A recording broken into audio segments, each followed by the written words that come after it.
This channel does not promote any violent, harmful, or illegal activities. All content provided by this channel is meant for an educational purpose only.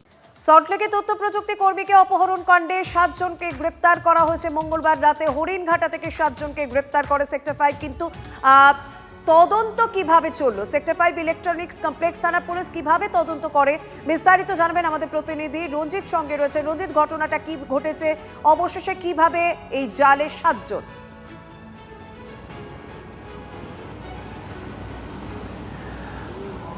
তোমাকে জানিয়ে রাখি যে গতকালই অর্থাৎ 4:47 যে তথ্য প্রযুক্তি কর্মী অঙ্কন সাহাকে অপহরণ করে নিয়ে যাওয়া হয়, অর্থাৎ তথ্য প্রযুক্তি নগরীর জনবহুল এলাকা অফিস পাড়া থেকে এই অঙ্কন সাহাকে কিন্তু অপহরণ করে নিয়ে যাওয়া হয়। সেই অপহরণ কাণ্ডে যে ইলেকট্রনিক কমপ্লেক্স থানার পুলিশ বিভিন্নভাবে, অর্থাৎ যে সিসিটিভি ফুটেজ, সেই সিসিটিভি ফুটেজে প্রথমে গাড়ির নম্বর, অর্থাৎ সাদা স্করপিও গাড়ি, সেই গাড়িটির নম্বর হচ্ছে 1049, সেই গাড়ির নম্বর প্রথমে চিহ্নিতকরণ করা হয় এবং সেই গাড়ির নাম্বার দিয়ে কিন্তু তার যে ব্লু বুক হিস্ট্রি এবং মালিকের নাম সেই সমস্ত কিছু জানা হয়। সেইখান থেকে কিন্তু মালিকের যে ফোন নাম্বার, সেই ফোন নাম্বার পাওয়া যায় এবং মালিককে ফোন করে যোগাযোগ করা হয় এই তদন্তকারী আধিকারিকরা। এবং যোগাযোগ করার পর মালিক ড্রাইভারের সন্ধান মেলে এবং ড্রাইভারের ফোন নাম্বার পাওয়া যায়। সেই ড্রাইভারকে কিন্তু ফোন করা হয়নি, সেই ফোন নাম্বারটি লোকেশন ট্র্যাকিংয়ে বসানো হয় এবং লোকেশন ট্র্যাকিংয়ে দেখা যায় যে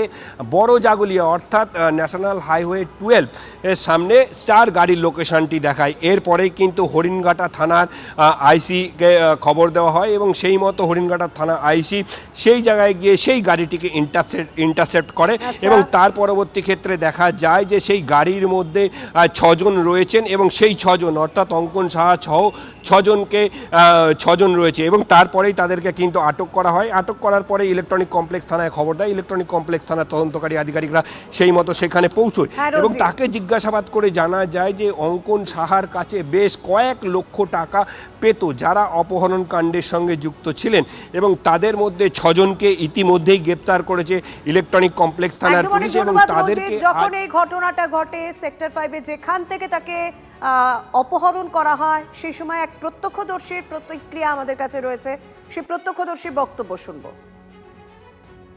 অনেকক্ষণ অনেক ঘোরাঘুরি করছিল, ভাবলাম তো অফিসের স্টাফ এলাকা অনেকে চাকরির জন্য সেই জন্য ঘোরাফেরা করছে, এই করছে, আমরা ঠিক বুঝতেই পারিনি। আমার দোকানতে চা খেয়েছে, সিগারেট খেয়েছে, ঘোরাফেরা করছে। আমি তো অফিসের স্টাফ তো নানান জায়গায়। হ্যাঁ, 4 জন ছিল, তারপর একজন এলো, মানে 5 জন টোটাল ছিল ওরা।